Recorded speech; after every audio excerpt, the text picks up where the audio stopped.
Welcome, and we'll start off with Baruch Atah Adonai Eloheinu Melech Haolam Asher Kitanu b'mitzvotav v'tzivanu la'asok b'divrei Torah. Okay. And here we go with the share, and we're on to a new subject today. Relatively new subject. It's not a completely new subject because we are still dealing with priests and the limitations they have. And in this case, though, we are going to be talking, I believe, about the animals that are the priests themselves, and then subsequently the animals. In other words, the idea is to try to make it as perfect as possible. And while I know that generally speaking, we don't necessarily seek perfection, the truth is that there are places where if it's substandard, we're not interested, and we, in fact, would reject it. You go to a concert, for example, and if the person isn't competent, I'm not saying you're going to boo them, but certainly you're not going to go back to that concert, and you're going to feel that somebody took your money for nothing, if in fact it's a professional individual. And I think that goes for quite a number of situations like that, where there is a sense of standards and to be able to make those standards. And I was thinking, for example, if you're dancing or acting, the directors can be very, very hard on you. And I also remember Susie, my wife, telling me about going to art class, where if they presented something, they could have spent hours on something, and if it was considered substandard, the teacher could just tear it up. It's sometimes being that tough is important in terms of developing better standards and working harder. So just interesting. But being able to, of course, handle criticism is so important as well. So there's a reality show that we watch which involves fashion. Very, very tough. Standards are very high. Well, Vaydaber Hashem el Moshe Emor. So Hashem spoke to Moses to say, Daber el Aharon Lemor, speak to Aaron, saying, Ish mizaro, a person, a man of his seed, of his offspring, mizar acha, forgive me, I read it wrong, a man of your, so he's speaking directly to Aaron, a man of your offspring, the Dorotam, according to their generations. So this means in perpetuity, essentially. Asher yeh v'omom, in whom there is a blemish. Lo yikrav, he shall not draw near. Lahakriv lechem elokav. That is in order, we're talking specifically of what we mean by drawing near, and that is to offer up the lechem. We know that lechem generally is translated as bread, but as Rashi is going to tell us, that word lechem can also mean food or a meal of his God. So in other words, there's going to be a definition of what kind of blemishes we are talking about that render a priest unable to from offering up, from ministering at the altar. So Rashi here, lechem Elohav, the bread of his God, ma'achal Elohav. So he's saying the food of his God. Kol seudah kruya lechem, and we read this yesterday. Every meal, a seudah is a meal, is also known as a lechem, as in the book of Daniel, we mentioned this too. Avad lechem rav, he made a great feast. He made a feast, lechem rav, a great meal. Now, ki chol ish asher bo mum, because any man in whom there is a blemish, lo yikrav, and now he goes on to explain what are we talking about, shall not draw near.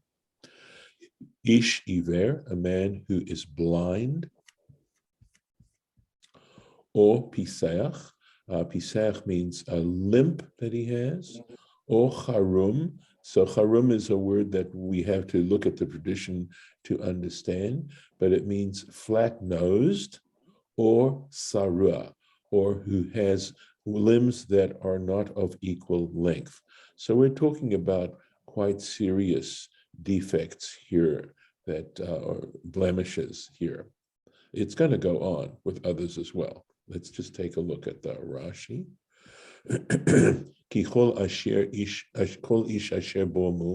For every person in whom there is a blemish, lo yikrav, should not draw near or should not offer the sacrifice.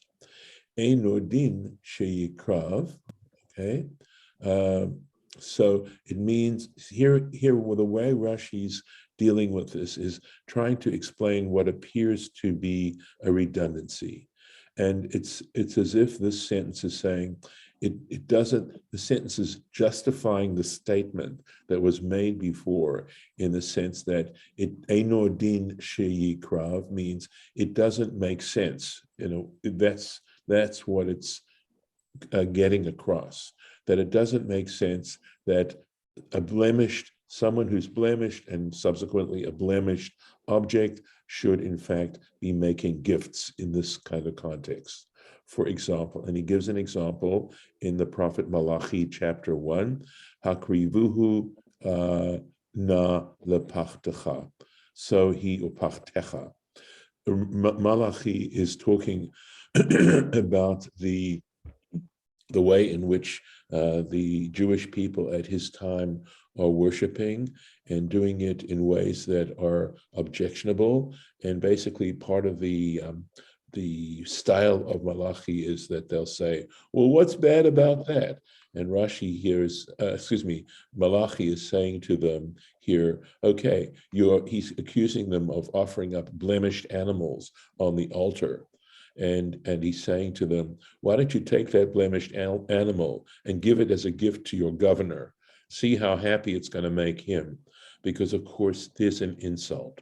When you give someone something that is blemished, then it's the connotation of the gift is very different than when you give someone something that is as perfect as you can make. It's part of showing respect and love at the same time. So gift giving is actually a very subtle way of communication. And as I said, if you give someone something that's secondhand or whatever, of course, it depends on the general context of what you're doing. But if you're trying to make the gift something to demonstrate your love and your respect for that person, you don't give them blemished objects. Best example you had was Cain and Abel, where the implication is that Cain simply gave whatever came at hand. The amount of trouble in a way that you take in making the gift is part of it as well. And there's a famous story about Stanley in Africa, that when he left, there was a person there who brought him a carved piece of wood. And Stanley at the time knew that they didn't grow that kind of tree in the locality and that it was grown 100 miles away. And he said to the person, he said, where did you get this? This is something you had to walk 100 miles to go get the wood to make this carving. And the person said to him, walk, part of gift. So we do have, So Harum, in Bechorot, in the tractate Bechorot, page 44, it says Shechot Mo. That is the Chotem means, it could mean his, I'm trying to think exactly how to describe it, but it's like the bridge of, I think it's like either the nostrils or the bridge of the nose. Shakua is sunk in, bein shtei ha'einayim, between the two eyes. Shekochel shtei einav ka'achat. So in other words, it's closed in, and literally it means he can paint his two eyes in one. In other words, when he's putting mascara on or eyeshadow or something like that, he can paint both eyes in one brush stroke. Sarua, she'echad me'evarav gadol mechavero. So it's saying that one of his limbs is bigger than the other limb. Eino achat, or one eye, gedola ve'eino achat krana, or one eye is smaller than the other. So this is the basically point about the word sarua, or, and he gives another example, shoko achat, one of his thighs, arucha mechaverta, is longer than his other thigh. So sarua means that kind of blemish. We are not done. Here we go. Or ish asher yevo shever regel, or a man or person who has a broken leg, so a limb that is broken. And we'll see what Rashi has to say about that, or shever yad, or whose hand is broken. Let's take a look. Okay, so there's no Rashi on this. I had read elsewhere that this here, we're talking essentially about a temporary kind of situation. And the question is asked in halacha, well, what if it heals? And the answer is that the wording here, the way it's worded, suggests that if he has it, then he can't do it. But if in fact it heals and he no longer has this problem, he's fine. He can go ahead and perform the normal services of a priest. We're going into further possible blemishes. O igibain. So again, these words are not used very commonly. They're not common words. I think the Safaria translation had, I'm not sure, let's take a look. It could be, yes, this is, I believe, Rashi's interpretation. And I think this could be Safaria's translation. Quite a bit of difference here in the translation, so you can see this, right? So Rashi translates it as heavy eyebrows, another possibility. And I think this is the modern use of the Hebrew, hunchbacked or duck. The translation in Sfaria is a dwarf, but Rashi has a different, you'll see, has a different translation, or tavlul be'eno, or a tavlul in his eye. It's a kind of growth. Or garav, a boil scar. Or yalefet, or scurvy. These are obviously different kinds of skin afflictions. Or maroach ashach, or, and this has to do with if his testes are crushed. So all kinds of ways. Yeah. Yeah. Okay. Sorry. Thank you. Maruach Hashech. Correct. I mispronounced it. Let's take a look at Rashi. Quite a bit of Rashi on this particular section here. Okay. Giben. And this is some kind of French words, or maybe Lauren, do you have an English spelling of this word? Yeah. Sourcils, or C. Sourcier. No, or something? sourci. Sourcils. Oh, yes. Sourci. I'm sorry, I thought there was an E afterwards. Okay, sur C, you can kind of see how it's spelled there in French, in this old French, and it says Eugen Broinen, and that would mean heavy eyebrows. Eugen, eyes, Broinen, It would be Eugen. above the lashes. Yeah, right. So shegavine enav, he says in the Hebrew, he's saying that the lash, that's right, the lashes of his eyes. I think I said eyebrows. It's No, it is eyebrows. Okay. Above the lashes are the eyebrows, and that's what sourci means. Ah, above the lashes. okay. Oh, I so see. the eyebrows. Okay. All right. So he says gavine enav. So the gavine enav have to be the eyebrows, the brows of his eyes.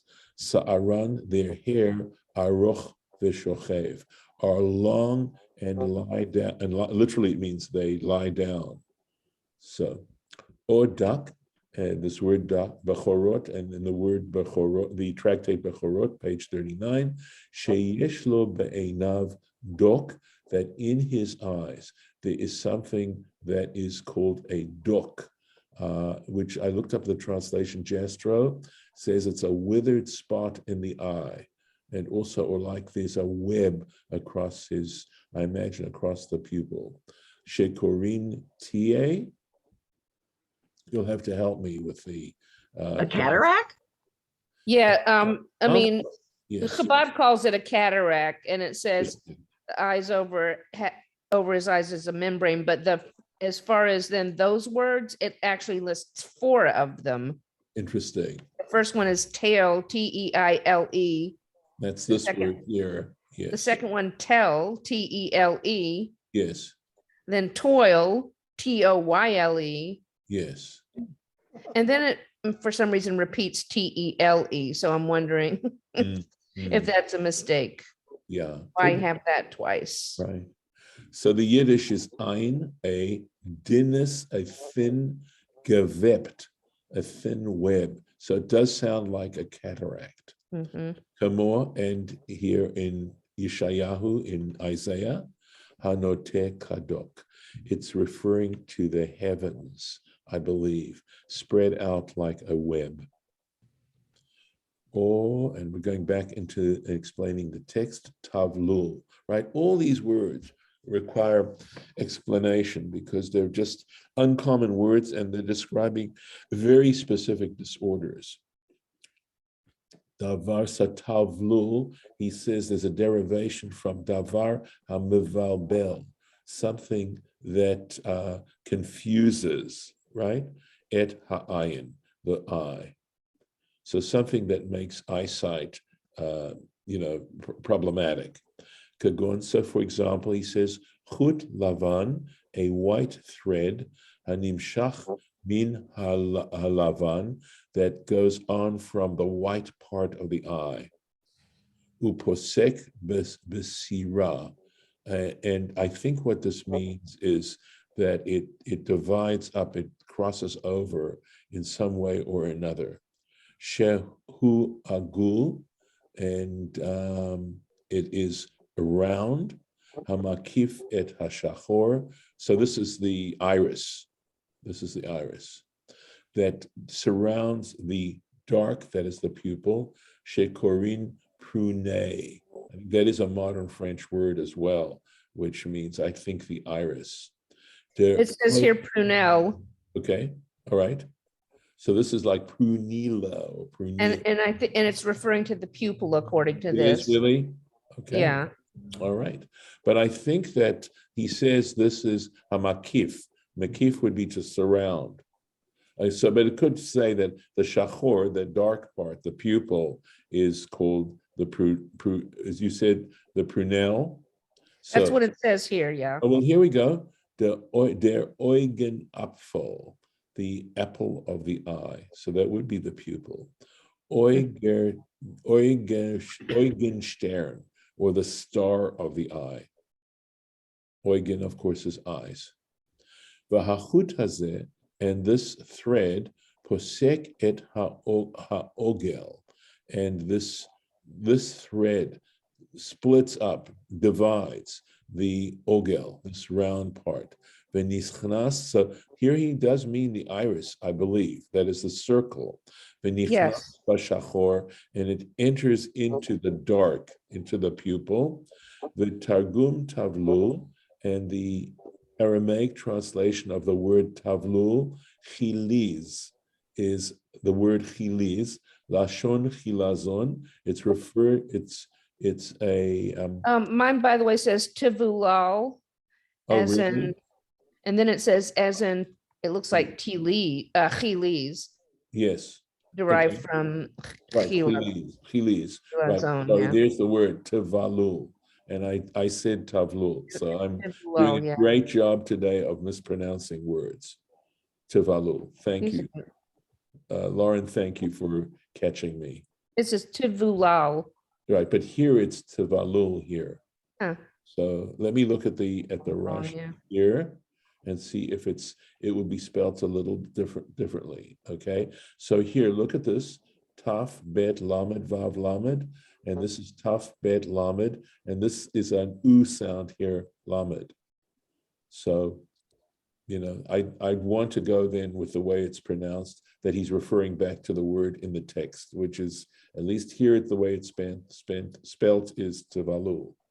Yeah, actually, now when I'm looking at the Hebrew, part of the Rashi, it does say it that way, but in the English translation of the Rashi, it lists the Hebrew characters differently. So I would trust Tivalul. Right, and it could be that again it's a misprint. So the translation of it is chiliz, lashon chilazon. It has the same meaning as the word chilazon, shehu domeh letolat, because the chilazon was this worm that could split rocks. If you place this worm on a rock, it would split. This is in the Agadic material. In other words, because you couldn't actually wield iron on the rocks on which the temple was built. You couldn't, because iron is a symbol of warfare.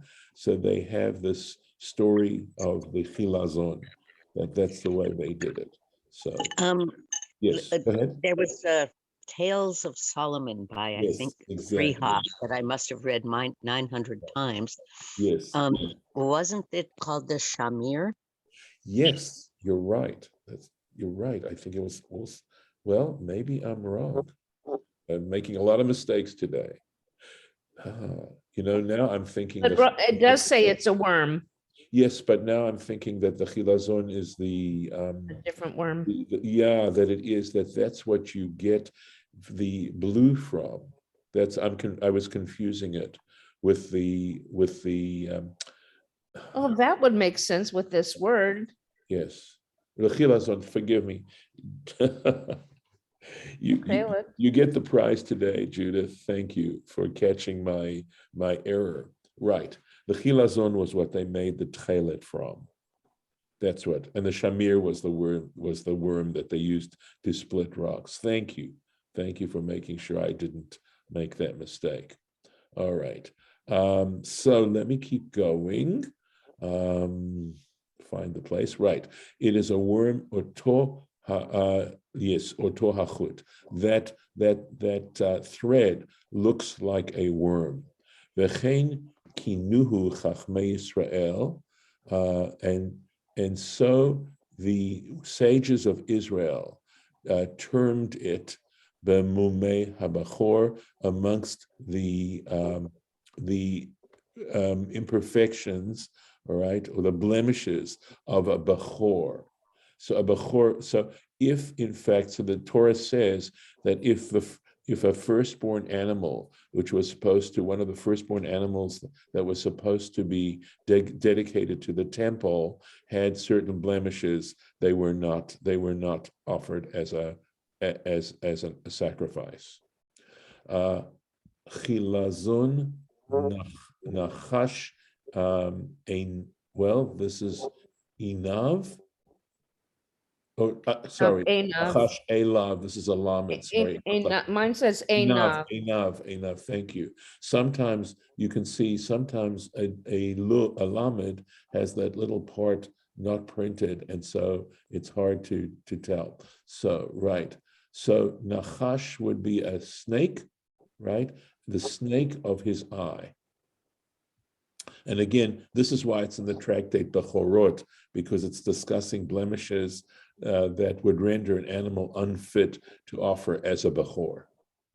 Garav v'yalefet. So these words, Garav v'yalefet, minei shchinhem. He says they are types of boils.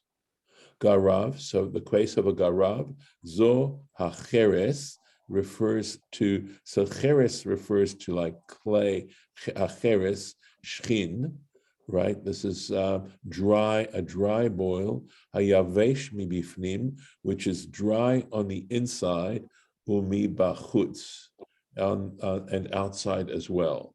So this would be a dried boil.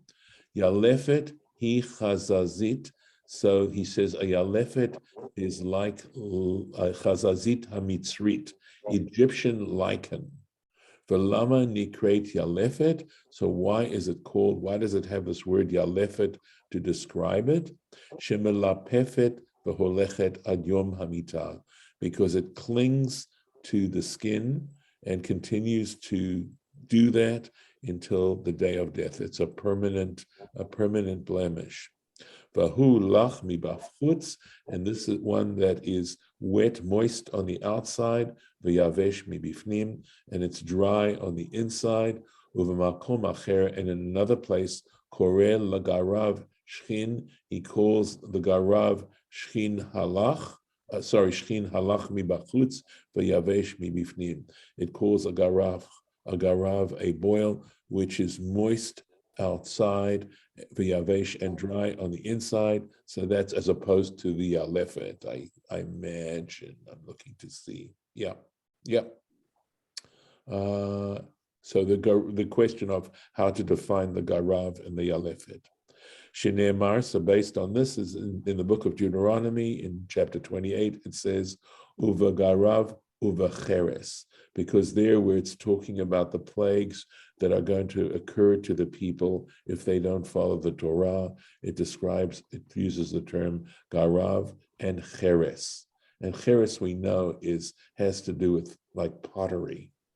Keshesamuch garav etzel cheres. So he's saying now the way you understand is when the word garav is placed next to the word cheres, korei leyalefet garav. In that case, the yalefet is also called a garav.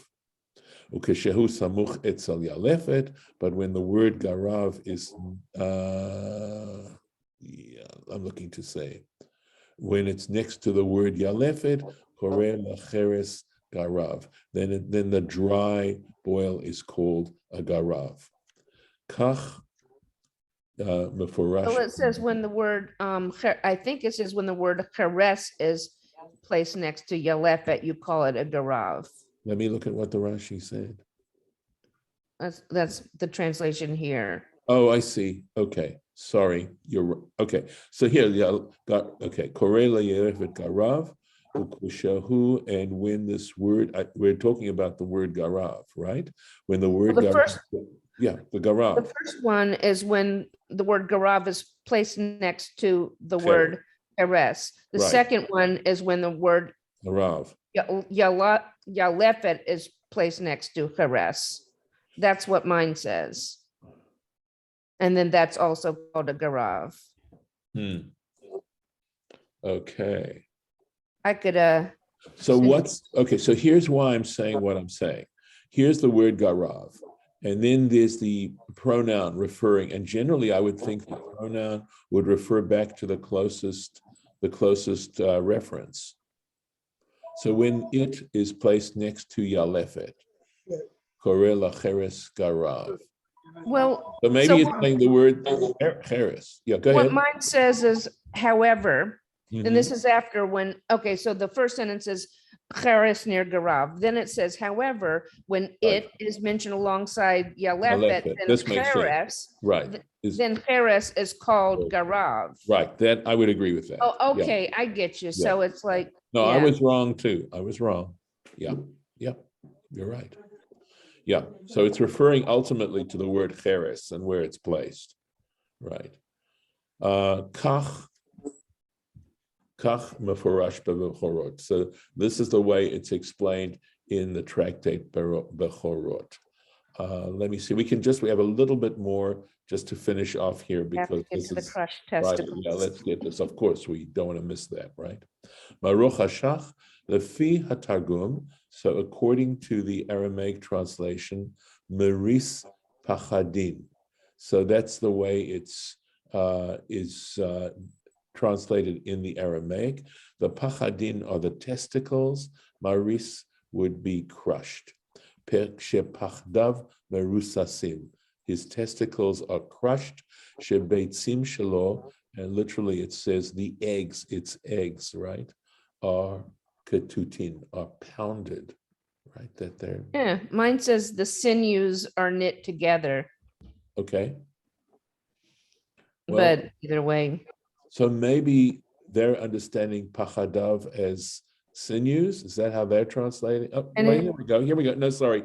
I look at it. Here's my translation. Look at that. So he says, he gives the example in Job chapter 40, where it says gidei are sinews.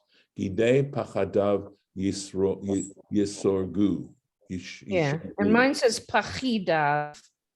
Okay. It could but you be. may be right. No. Okay, they could be right. There's no yud here, which is why I didn't say bechida. If Yeah, there had been a yud there, I would have.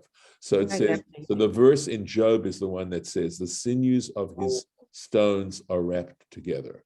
Mhm. And that's where we're going to leave it. So basically, we're talking all about this. Yeah. So they had to check for all that. Yeah, I imagine they did.